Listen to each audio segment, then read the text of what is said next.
Para aquellos que quieren mejorar su vida devocional, para los que necesitan ayuda espiritual, para todos los que desean un contacto diario con Dios, presentamos Radio Amanecer en Estudio, un alimento espiritual para tu alma. Con nosotros, el conductor de esta entrega, Pastor Juan Francisco Scroggins. Alabamos y glorificamos a nuestro Dios Creador por este privilegio que nos brinda de estar con ustedes en nuestra entrega de Radio Amanecer en Estudio. Avanzamos ya en lo que es nuestra lección de cierre. Estaremos viendo los últimos detalles de la lección de esta semana y esperamos, como siempre, que las bendiciones del Dios Todopoderoso puedan acompañarnos. La verdad es que hemos sentido la presencia del Espíritu Santo y de ahí esa petición, esa oración de siempre para que Él sea el invitado especial en esta reunión de estudio. Muchísimas gracias por acompañarnos. Les invitamos a disfrutar del contenido de nuestro espacio en el día de hoy. Pastor Cristian Veras, es un honor saludarle una vez más. Muchas bendiciones.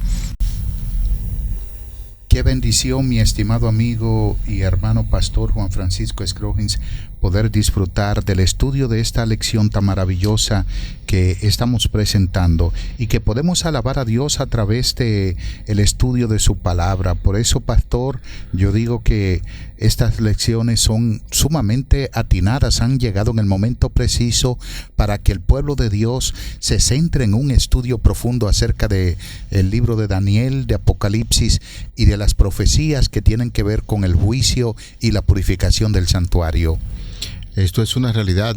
Durante toda esta semana parece ser que ha sido un tema para algunos un tanto repetitivo. Sin embargo, hay que entender, Pastor, que cuando se repite mucho algún texto, algún estudio, es porque hay que mirar la importancia de ese estudio, como es el caso que hemos estudiado sobre la purificación del santuario, las 70 semanas del libro de Daniel.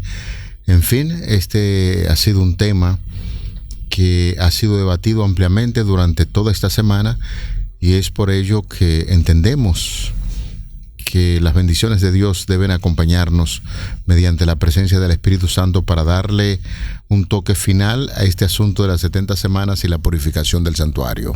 Así es, pues les invitamos para que podamos en este momento entrar en contacto con el Todopoderoso a través de la oración. Padre Santo y bendito, en este momento queremos ponernos en tus manos para que al estudiar tu palabra, tu Espíritu Santo nos pueda dirigir y que pueda guiarnos a toda verdad. Es en el nombre glorioso de Jesús que oramos. Amén. Amén, amén.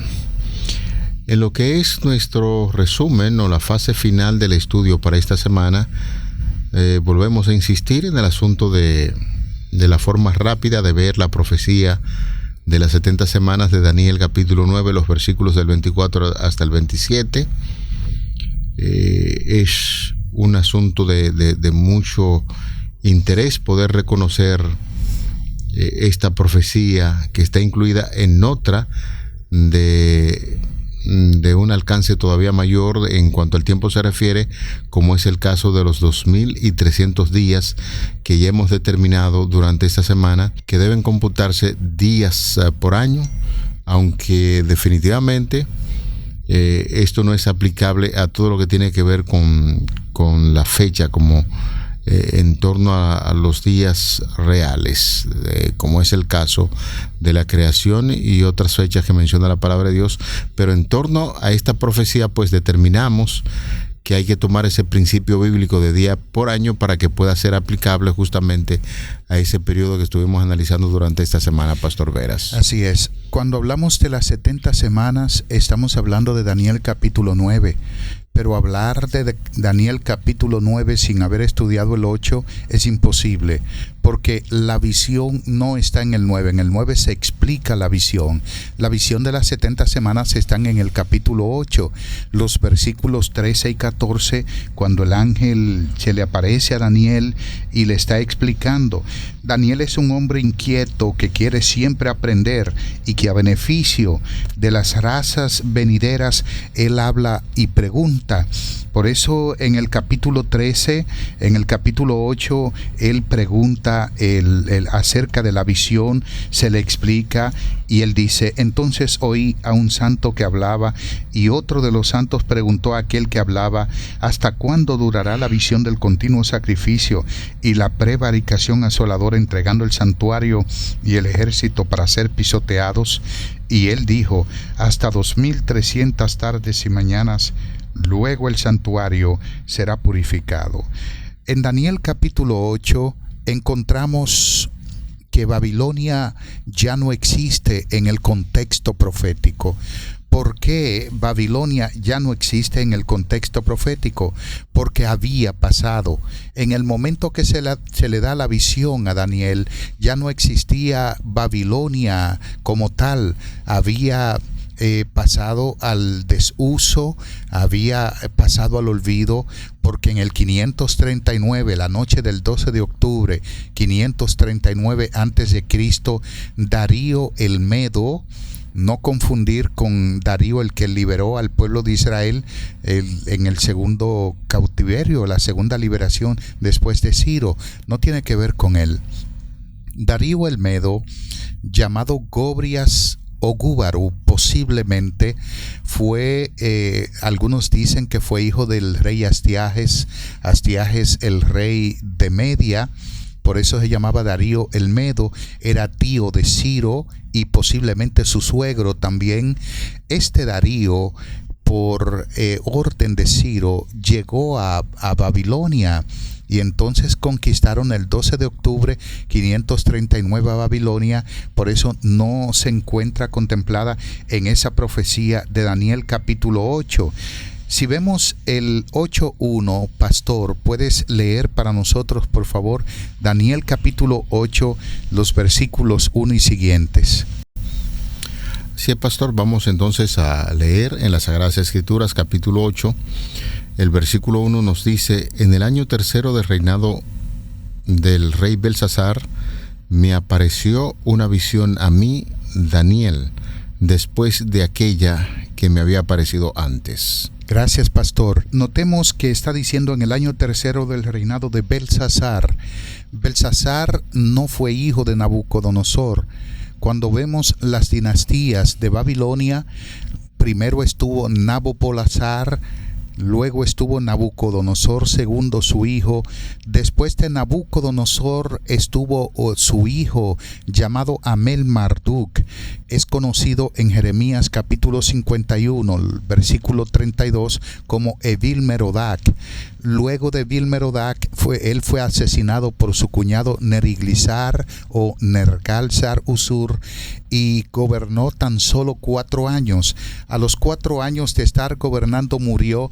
Dejó a un hijo suyo, un menor de edad, llamado Labasi Marduk. Algunos piensan que tenía pocos años de edad, menos de 10. Entonces los de la tierra mataron al niño rey y pusieron a uno de los suyos llamado Nabonido.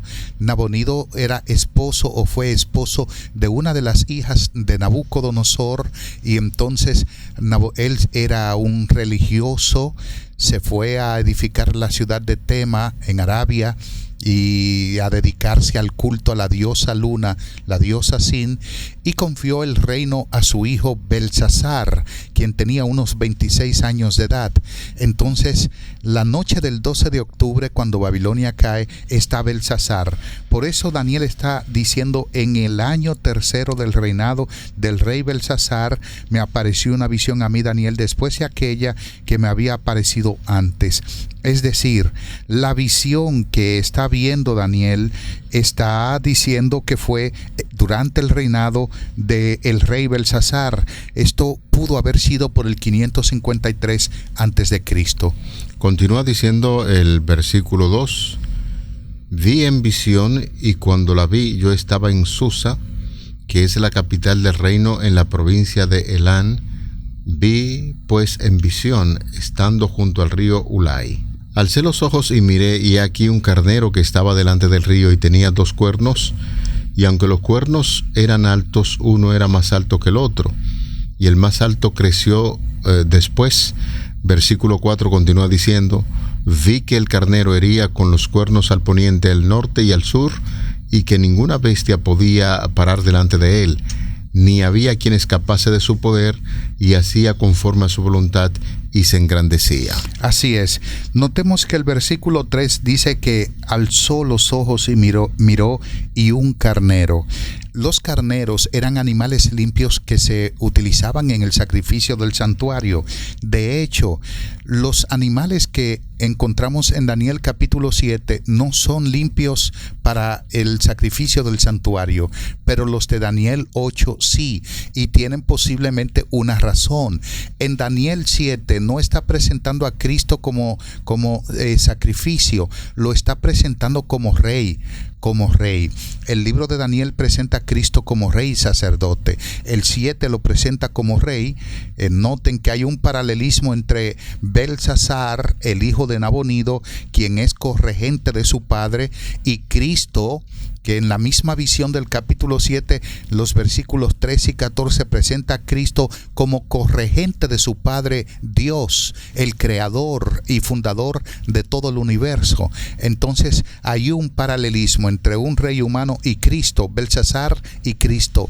Así que en el 7 presenta a Cristo como rey, en el 8 presenta a Cristo como sacrificio, porque él alza sus ojos y ve a un carnero que estaba delante del río, tenía 2 cuernos. Este carnero representa al imperio medo-persas.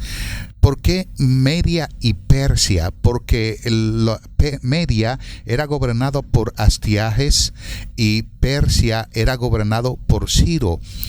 Astiages sospechó que su nieto lo estaba traicionando, que se estaba levantando contra él, y le declaró la guerra, y entonces se frascaron en batalla, y allí Ciro venció a su abuelo y se corona como el único dueño del imperio medo-persa. Por eso es conocido como Medo-Persas, de Media y Persia. Ese carnero representa a ambos imperios. Los 2 cuernos representan uno a Astiages y el otro a Ciro el Grande. ¿Por qué? Noten que dice, uno era más alto que el otro, y el más alto creció después. Ciro se levanta y crece después que su señor, el rey Astiages. Luego dice, vi que el carnero hería con los cuernos al poniente, al norte y al sur, y que ninguna bestia podía parar delante de él, ni había quien escapase de su poder, y hacía conforme a su voluntad, y se engrandecía. El imperio de Ciro creció de una forma impresionante.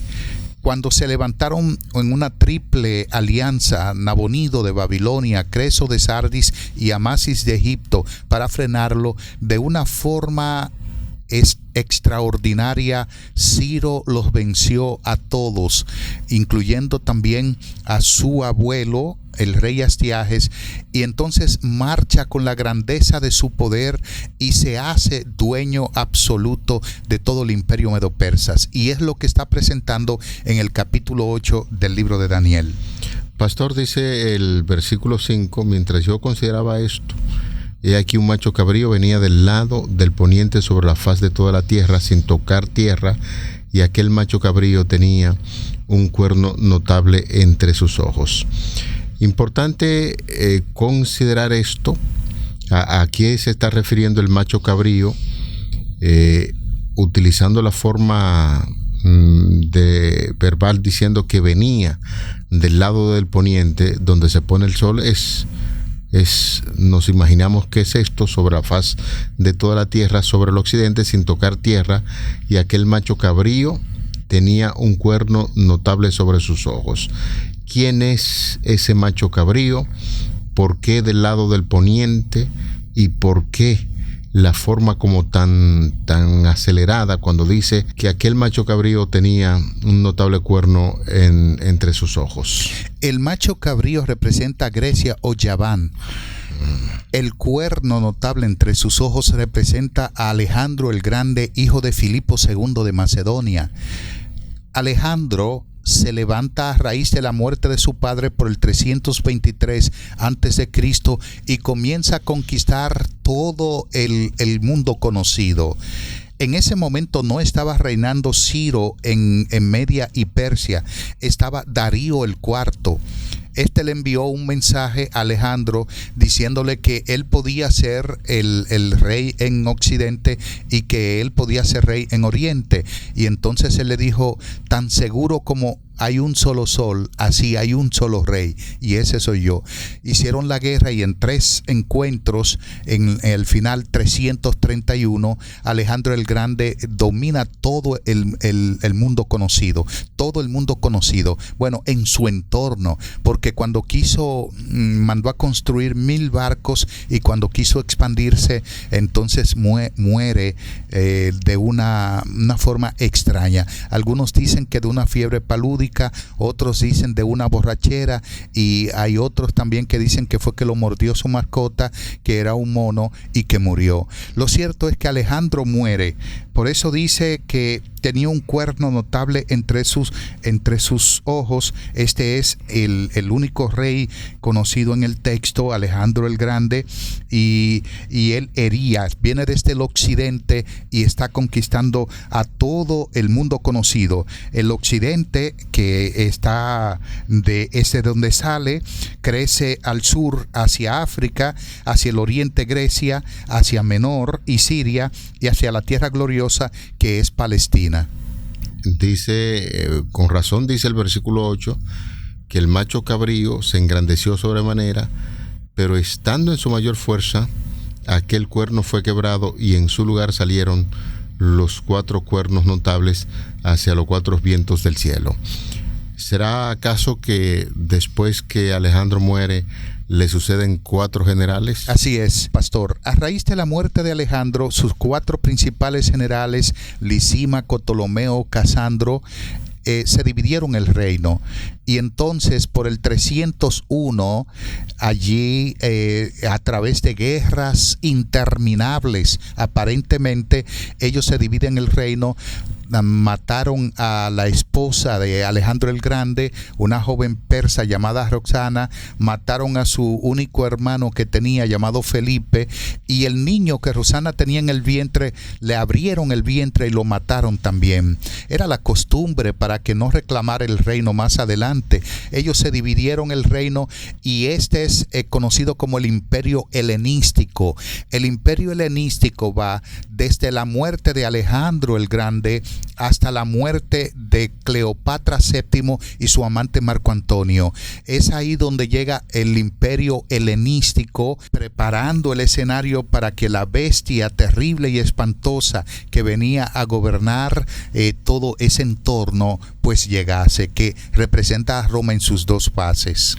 Conociendo estos detalles de Daniel 8 y conforme a lo que hemos estudiado durante toda la semana, para ir haciendo un resumen, porque el tiempo está avanzando, es importante que pudiera recordarnos cuál es el propósito de estudiar estos detalles y esos elementos de Daniel 8, para entonces llegar al capítulo 9 y poder sintetizar lo que hemos visto sobre esta semana, sobre las 70 semanas, lo que tiene que ver con el periodo 2300 días, el santuario cuando es purificado y la muerte del Mesías. Básicamente, pastor, eso estuvimos analizando durante la semana, y ya conforme a lo que hemos visto de Daniel 8, entonces vamos a ajustar esos cabos para que podamos resumir básicamente lo que vimos durante toda la semana. La profecía de las 70 semanas se desprenden de las 2300 tardes y mañanas de Daniel 8:14. Es el único periodo de tiempo que aparece en la profecía, y como las 70 semanas se dan en el capítulo 9, que es la continuación de la visión del capítulo 8, entonces es muy fácil deducir que cuando el ángel le dice a Daniel 70 semanas están cortadas o determinadas, se está refiriendo al periodo largo largo de las 2300 tardes y mañanas o 2300 años, de acuerdo al principio de día por año, Deuteronomio capítulo 4 versículo 6, Ezequiel capítulo 14 versículo 34. Entonces, si descontamos 70 semanas o 490 años de 2300, nos lleva al 408 de nuestra era. ¿Qué pasó en esa fecha? La reconstrucción de Jerusalén. La ciudad de Jerusalén ya le es otorgada el permiso para que opere como una nación político-religiosa, con un sistema judicial establecido y con una religión también. Que básicamente lo que se cumple en el 457, porque ya antes de ese edicto se habían dado otros, pero no cumplían con las condiciones quizás políticas y jurídicas para Jerusalén, y entonces se toma como punto de referencia el 457, que fue dado ¿por quién? El punto de partida en el año 457 se toma como referencia la orden de reconstruir a Jerusalén, que es dada por Artajerjes Longímano, mano larga, para que Israel fuese una nación completamente libre. De ahí en adelante entonces tiene su cumplimiento lo que vimos, que tiene que ver con el nacimiento, el bautismo y el sacrificio del Mesías que hemos estudiado, para aplicarlo directamente a la persona de nuestro amado Maestro y Salvador Jesucristo. Sí, ahí se cumple la primera semana, que son 49 años. Claro. Si usted resta 457, le resta 49, lo lleva al 408. Ahí es donde se cumple la reconstrucción. Del 408 hasta el mismo año 26, hay las 62 semanas o 483 años. Note que las 70 semanas se dividen en tres periodos. 7 semanas que van desde el 457, repito, hasta el 408. El 457 es antes de Cristo hasta el 408. No sé si me hago entender. Sí. Desde el 408 hasta el año 27 van las 62 semanas o 483 años. Luego queda la última semana, que va desde el año 27, inicia ahí, cuando Cristo es ungido o bautizado por Juan en el río Jordán, hasta el año 31, que es la mitad de la semana. 3 años y medio después del bautismo de Cristo, Él es cortado, como dice, que el Mesías fue cortado. La muerte de Cristo en la cruz del Calvario en el año 31, el 14 de Abib o Nisan, que viene siendo nuestro marzo-abril, y desde el año 31 hasta el 34 es la proclamación del Evangelio al pueblo judío como una nación favorecida. No fue favorecida por Dios por acepción de personas, sino la comisión de llevar el mensaje a todo el mundo a través de una misión centrípeta, es decir, centrada en Israel como ejemplo y el santuario como un modelo de esa misión. Es donde en el año 34, con la lapidación de Esteban, deja de ser Israel una nación favorecida y se cumple la profecía de las 70 semanas. Esto llega hasta el año 34. Si tomamos 490 que llegan hasta ese año 34 y el resto de las 2300 tardes y mañanas que quedaron aparte, 1810, nos lleva a 1844, cuando el 22 de octubre los adventistas mileritas pensaban que Cristo venía a la tierra, y no era que pasaba la tierra, era que venía hasta donde estaba el Padre para recibir el juicio y la purificación del santuario celestial.